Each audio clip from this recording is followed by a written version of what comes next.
Your desire for change is not a bad thing. And for a lot of women in our community and the season of life that we are going through, change oftentimes is inevitable because our family situations have changed, our momming situations have changed, and maybe just who we are as women has grown and evolved into a new version of who we want to be in this amazing second season of life that we get to live.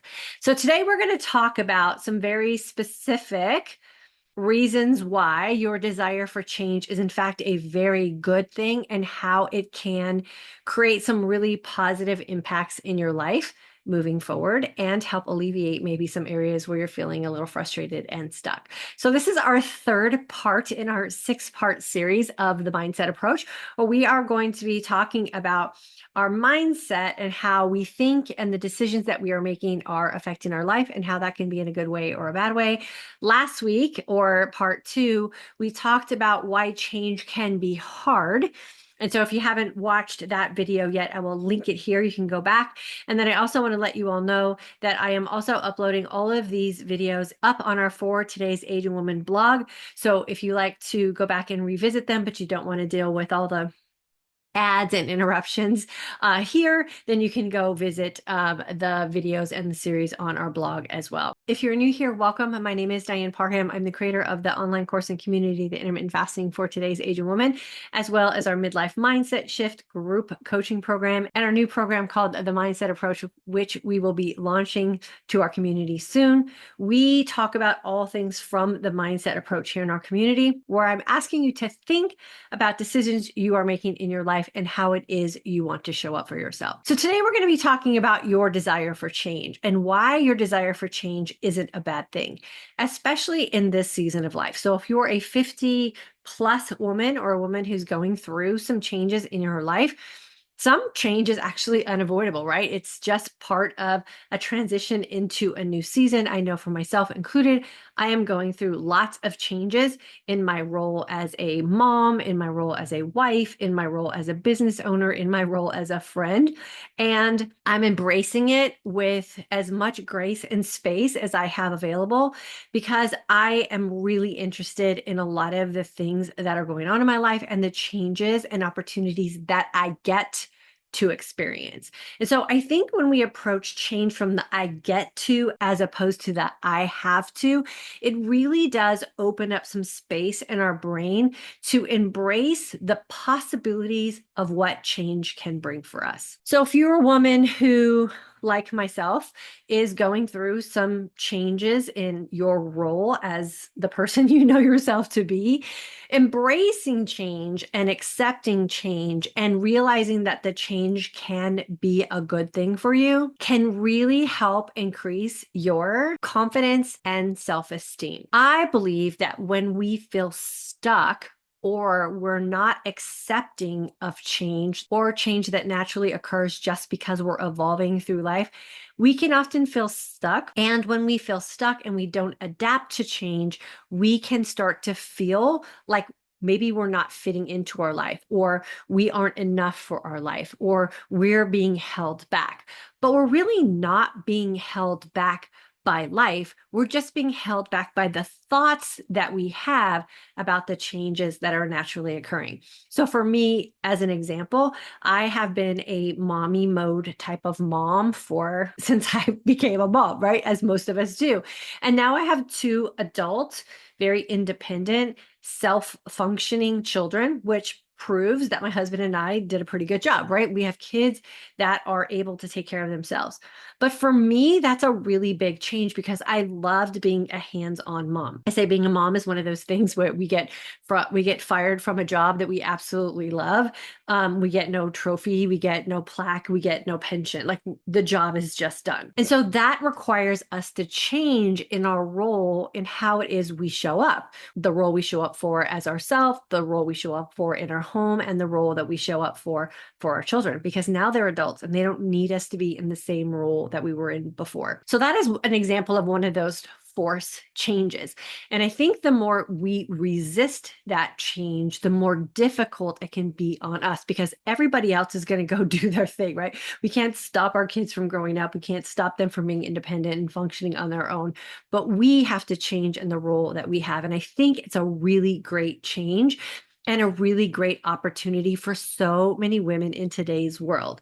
I know for me, I have so many opportunities that have opened up to me because now I get to pick my own schedule, right? I don't have to worry about school pickup and school drop off and practices and all the things that I had to manage when I was in charge of another human being's life and making sure that they got where they needed to go and they had all the things that they needed.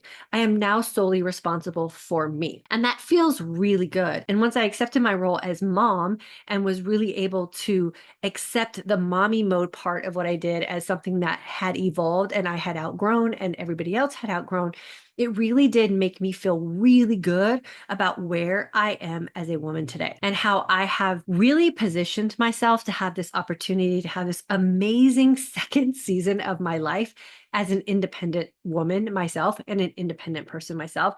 And now I get to have these amazing adult relationships with my kids. So yes, is that change emotionally difficult? Absolutely. Can it take a hit on our self-esteem and our self-confidence? Absolutely, because that was our sole identity for a lot of us and our sole job and purpose for so many years, and it just goes away. But I think if we approach it from the, I get to have this whole new season of life, and I get to have all these new opportunities, and those humans that I once was responsible for are now responsible for themselves, it really can open up an opportunity for us to change in so many beautiful ways.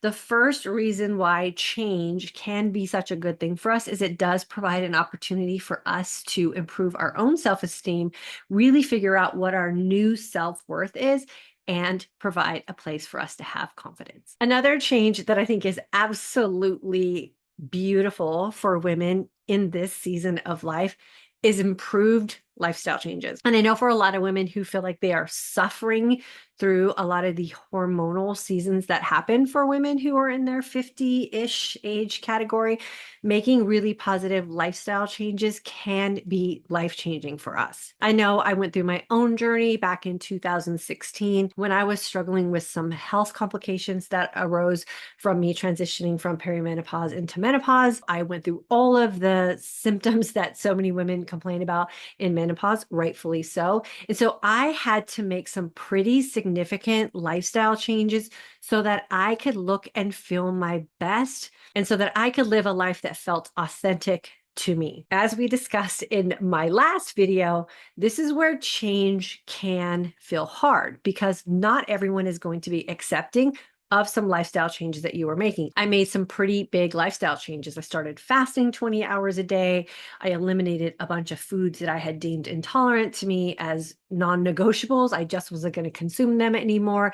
And I had to make very selfish lifestyle changes for me so I could show up as the best version of myself. And I would do it 100 times over exactly the same way because I reaped all of the benefits that I was hoping for from these lifestyle changes. So if you are a woman who's not feeling your best, if you are a woman who feels like there are just certain things about your body that you're not happy with, you might be in a place where creating some change would be beneficial for you. And it doesn't have to be a negative thing.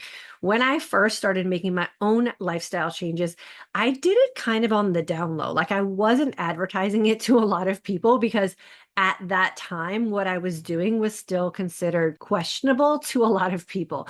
Like people weren't talking about intermittent fasting the way they are today. And so I kept it private until I started really reaping the benefits for myself, or when people started noticing that there were some pretty positive and significant changes in me, then of course I was open about what I was doing.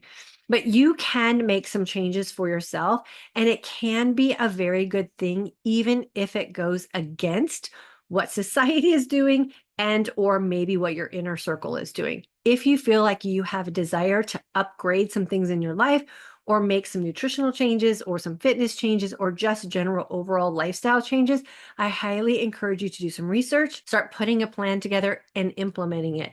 That desire for change is a real desire, and you and your present self and your future self will benefit greatly from those changes. Another reason why your desire for change is not a bad thing and actually a really good thing for you is it will make you feel motivated about doing something new. We can get so caught up in the everyday hum and drum of doing the same old thing over and over again.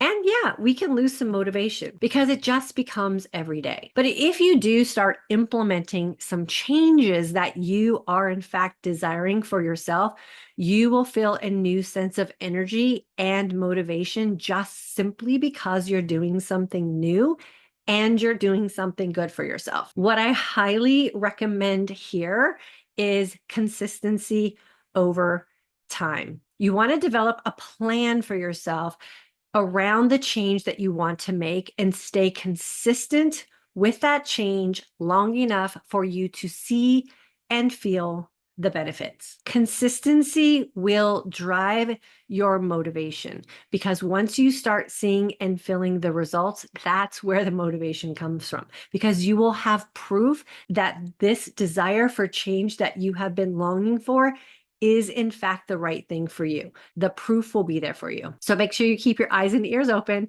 and make sure you're looking for the signs and signals of the progress and the proof of what these changes are, because again, that will keep you motivated, and the motivation and the consistency just go hand in hand. One of my favorite things is personal growth. And this is something that is just a direct benefit of creating positive changes for yourself. You as a person will grow. And when we are incorporating new things in our life, or we want to create some change for ourselves, it is not always easy. And it is not always without a little bit of failure, a little bit of doubt. And that is where the growth comes from. Remember, when you're wanting to incorporate change in your life, and it's for a good reason, there will be growth. There will be obstacles. There will be struggles. There will be those stumbling blocks that make you feel like you're failing. But if you don't quit on yourself, the growth part of what you're changing will be what keeps you going. You will see yourself evolving as a person. You will see your life growing and becoming better in the areas that you are incorporating this change. And that to me is the biggest win. And again, the biggest proof of why this change was actually a very good thing for you. And the last tip that I want to share with you today is change can be a great thing for breaking negative patterns. If you've developed some bad habits, or maybe you have some routines that aren't working for you anymore, or you find yourself just doing things that you later regret, incorporating change can be the catalyst for breaking a lot of those patterns and really helping you create some positive patterns. I like to use habit stacking and identifying triggers for this. So if I notice that there is something that I have picked up as a habit that I am not benefiting from and I am not happy with, I really try to pay attention to what the trigger is that's putting me in that habit. So for example, if maybe you find yourself mindlessly snacking or maybe having a cocktail or two at night and you'd really like to break that habit, is the trigger for you the TV show that you're watching or sitting on the couch and quote unquote winding down? And if that is the trigger that you're identifying to this pattern that you don't like, then what we need to do is change the trigger. One of the things I did when I really realized that the couch and recorded TV shows was a trigger for me mindlessly snacking and having a glass or two of wine at the end of the night to wind down was I changed what I did on the couch, or I found some things to do before I sat on the couch to just kind of change the pattern that my brain was going into. And this is where I would put my favorite sparkling mineral water in a wine glass, and I would just tell myself that watching TV is not an event that needs snacking. And literally a simple statement like that was enough for me to break that habit. And so I can now sit on the couch, have some sparkling water, and have zero desire for snacking. Now, this doesn't mean that sitting on the couch and having some popcorn on a Friday night is a negative thing, unless you have identified that activity as something that you no longer desire or no longer want to have as a habit of yours. Do you have triggers that lead to habits that you have identified as no longer serving you? All you got to do is create a change. And the best way to create a change is, again, identifying the trigger And how does that trigger lead you into the activity or the habit that you are participating in?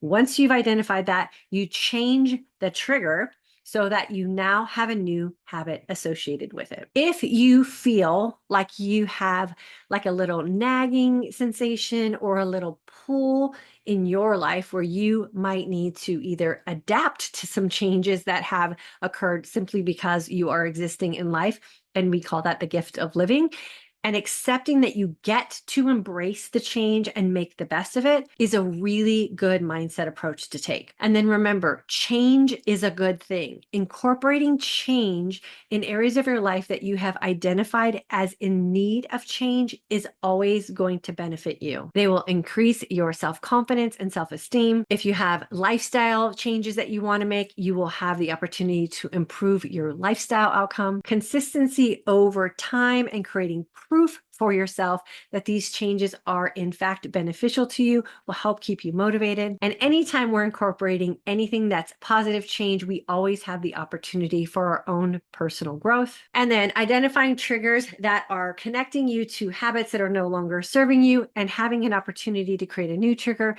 that will provide a positive habit that will allow you to have the outcome that you are desiring is another reason to incorporate change. If you haven't already done so, please take a second to hit that subscribe button. If you want to review this video on my blog, I will leave the link down in the description box below. You can go straight to the blog. I highly recommend when you come to these series of mindset videos that you bring a notebook and a pen so that you can take some notes and then go back and review your own personal progress. And as always, please leave me a comment in the comment section below. Let me know how you are doing. I love to hear from you guys, and I love to just check in and make sure that you are looking and feeling your best and living your most authentic life. I'll see you in the next video.